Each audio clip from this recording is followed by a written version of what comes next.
Hello my students of classroom, welcome to our YouTube channel. আজকে তোমাদের একটা প্র্যাকটিক্যালের video দেখাবো। এই ভিডিওতে যে এক্সপেরিমেন্ট আমরা করব সেই এক্সপেরিমেন্টটার নাম হলো বেনেডিক্ট এক্সপেরিমেন্ট। এটা সাধারণত সুগারের জন্য করা হয়। সুগার অর্থাৎ গ্লুকোজ হতে পারে, স্টার্চ হতে পারে, সেলুলোজ হতে পারে। এই ধরনের সুগারের ক্ষেত্রে নিশ্চয়ক পরীক্ষা বা কনফার্মেটরি টেস্ট হলো বেনেডিক্ট। এক্ষেত্রে কি কি মেটেরিয়াল লাগবে? ফার্স্ট হচ্ছে দুটো স্যাম্পল আমাদের দেওয়া হবে, যেগুলো হচ্ছে আননোন স্যাম্পল। বেনেডিক্ট রিয়েজেন্ট লাগবে, টেস্ট টিউব লাগবে, ড্রপার লাগবে এবং বুনসেন বার্নার লাগবে।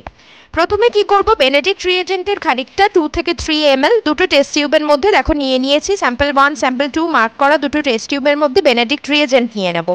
দেন ড্রপারের সাহায্যে স্যাম্পল 1 নামক টেস্ট টিউবে এবং স্যাম্পল 2 নামক যে টেস্ট টিউব সেই টেস্ট টিউবের মধ্যে নিয়ে নেব।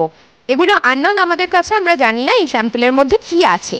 এবার কি করব, ভালো করে টেস্ট টিউবের মাথাটাকে চেপে, বুড়ো আঙুল দিয়ে চেপে ধরে টেস্ট টিউব দুটোকে, রিয়েজেন্ট দুটোকে মেশাবো।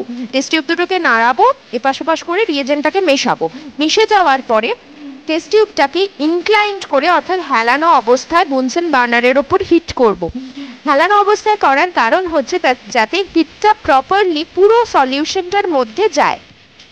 এই হিটিংয়ের পর ধীরে ধীরে দেখা যাবে যে সলিউশনের কালার চেঞ্জ হবে। এক্ষেত্রে আমরা দেখতে পাচ্ছি যে স্যাম্পল 1 এর কালার অরেঞ্জ হয়েছে এবং স্যাম্পল 2 এর কালার ব্লু আছে, অর্থাৎ বেনেডিক্ট রিয়েজেন্টের কালারটাই রয়েছে, এখানে কোনো কালার চেঞ্জ হয়নি। স্যাম্পল 1 এর ক্ষেত্রে অরেঞ্জ কালার এবং তলার দিকে একটু ডার্ক প্রেসিপিটেট অর্থাৎ অধক্ষেপ কিছুটা পড়েছে। তো এই কালার চেঞ্জটা কেন হলো এবং এই কালার চেঞ্জ যে কারণে হয়, অর্থাৎ যে স্যাম্পেলে সুগার কন্টেন্ট রয়েছে সেই স্যাম্পেলের কালার অরেঞ্জ হবে। তো এক্ষেত্রে যে স্যাম্পেলে, তার মানে আমরা বলতে পারি নিশ্চিতভাবে যে স্যাম্পল 1 এর মধ্যে সুগার কন্টেন্ট আছে। এক্ষেত্রে অরেঞ্জ এই কালারটা গ্লুকোজের ক্ষেত্রে হয়, তাই আমরা বলতে পারি স্যাম্পল 1 এ গ্লুকোজ আছে। এবার এই চেঞ্জের কারণটা কি?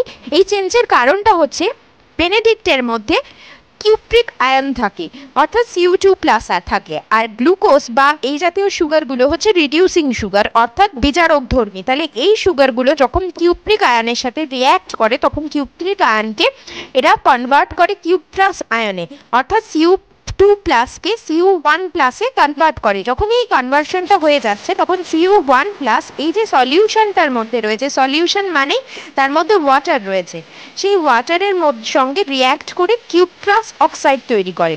কিউপ্রাস অক্সাইডের কালার হচ্ছে ডার্ক অরেঞ্জ, বা যদি রিডিউসিং সুগারের কন্টেন্ট আরও বেশি থাকে তাহলে যতটা সুগার কনসেন্ট্রেটেড হবে তত বেশি কালারটা ডার্ক হবে, তাহলে ব্রিক রেড কালার এক্ষেত্রে দেখা যেতে পারে। তো সেই জন্য এখানে যেহেতু গ্লুকোজ কন্টেন্ট রয়েছে, তো গ্লুকোজের ক্ষেত্রে গ্লুকোজ যে রিডিউসিং সুগার সেটা বেনেডিক্টের সাথে রিয়্যাক্ট করে ঠিক এই ছবিতে যেমন কালার দেখাচ্ছে অরেঞ্জিশ কালার এবং তলার দিকটা একটু ডার্ক রেডিশ সেই কালারটা নেয়। তো সেই কালার চেঞ্জটা এখানে হয়েছে।